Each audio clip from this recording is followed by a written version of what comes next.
Welcome to Insights. I'm Eric. Thanks for stopping by. Today's intro was Steely Dan's Do It Again, and that pretty much explains the resets that take place in the evolution of the trade. And we see a couple of them here. One is sugar, and the other one's coffee.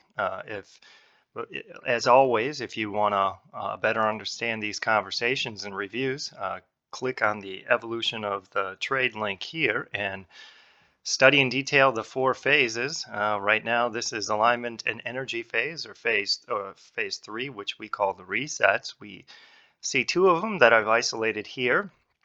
We can vary them by the time score and by the energy builds, and we're going to talk about that in a second. If we look at the name column, we can see that they're both triple up, they're both highlighted yellow, and the phases are the time scores is important. This is one is the first day of it. The mean is 15 days out, and the mean is or 16 days out. The mean is 15 days out for coffee, and that's for sugar. The score is what we're most interested in. That pulls numbers of 0.34 and minus 0.08, and that comes from the composite trend column here. The one is still negative and it's highlighted and bolded green, so that's favorable, and that's why it's early. So scoring between the two of them, coffee is early where sugar is mid. It's above 0, it's blue. So the coffee reset is earlier. It has more time left in it, more time in terms of price cycles, or in terms of or more, what I would say, more room to grow in terms of the price cycle and the time cycle. So it gets the lowest score, and the computer makes it easy for us and says it's early. We do want to focus on early setups rather than mid. 0.34 is not so high that you might completely ignore it. You can take a look at energy. Energy at 2 and minus 41. And that's, I mean, the 2 is a mini spike, and I haven't taken a look at it too much, but it could warrant a small conservative position. I guess it depends on what you feel like and where you stand with sugar. That the realignment of the composite trend is very powerful. It usually generates a continuation of markup. So it looks good for both sugar and coffee, but coffee is definitely earlier in terms of the price and time cycles. So, and where does the energy stand? So let's take a closer look at coffee in particular. Whether or not you want to go with sugar, that's kind of up to you, and they're all up to you. I mean, the primary trends flipped 7 months ago for both of these.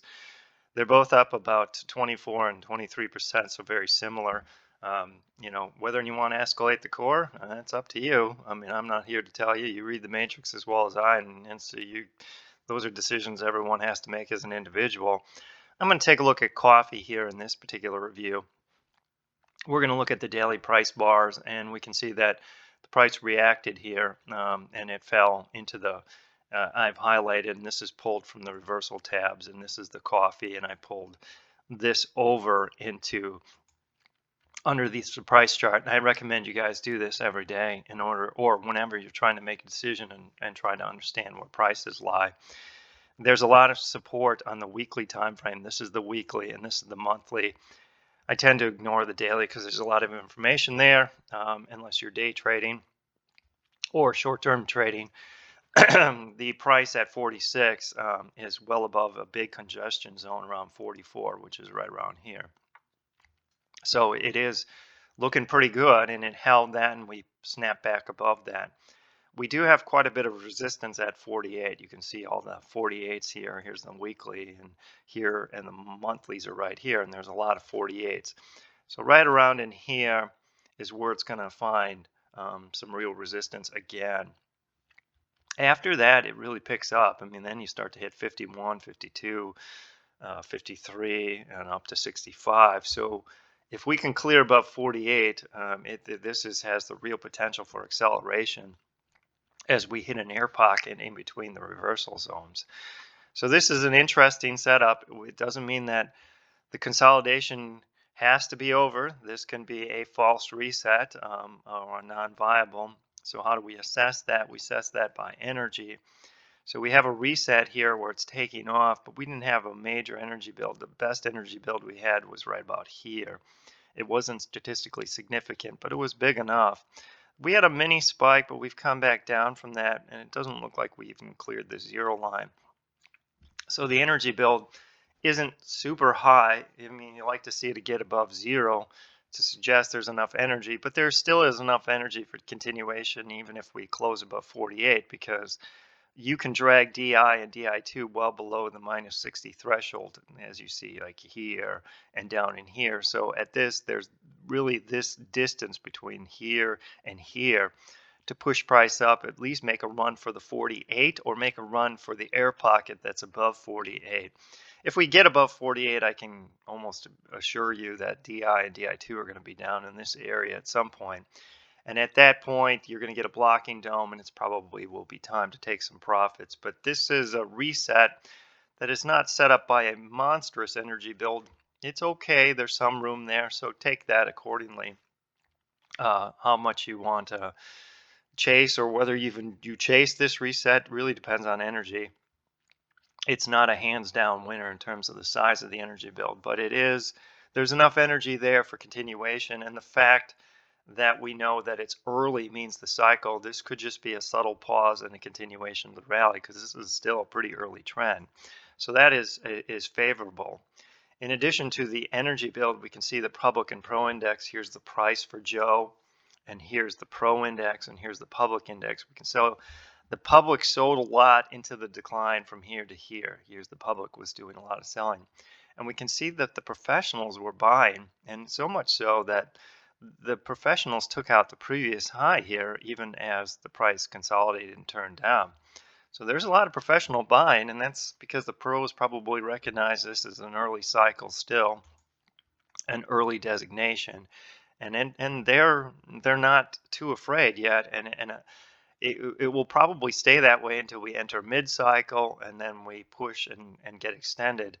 But this is, I've seen resets like this in the past do fairly well, because even though despite there's not a massive energy build, and then say massive, it usually doesn't get statistically significant, especially during early cycles, but this is still below zero, or it's not way below, but it's, you could have gotten a little spike like this. That would have been even better.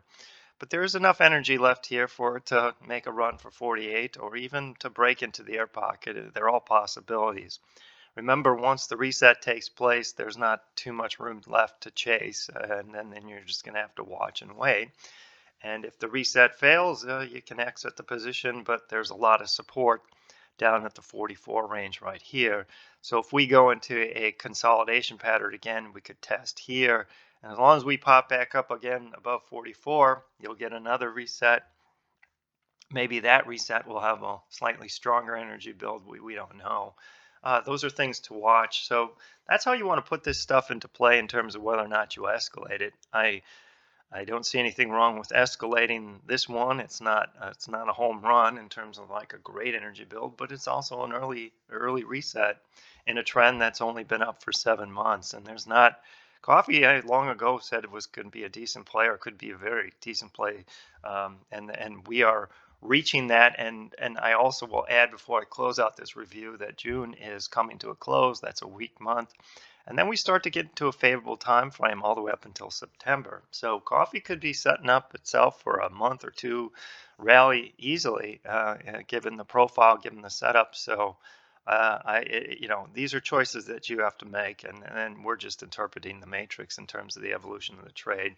And then everyone has to decide what to do with themselves and which vehicles they choose to use, whether they trade Joe or they trade the options contracts or the futures market. These are all things that you can do, but you can tell the invisible hand is interested in coffee.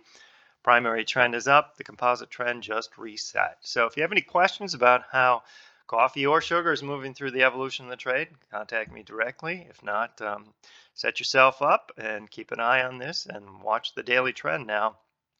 The daily trend, we're at this point, if you're into an escalation point, you're going to look for concentration either in the price cycle or the time cycle, and we're not seeing those yet, but a couple weeks from now, maybe at the end of July or in August, we could easily be seeing that, and you could take the money off the table that you put in for an escalation.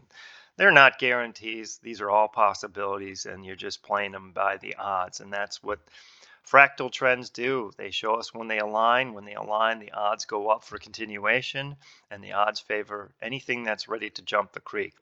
Coffee will jump the creek above 48.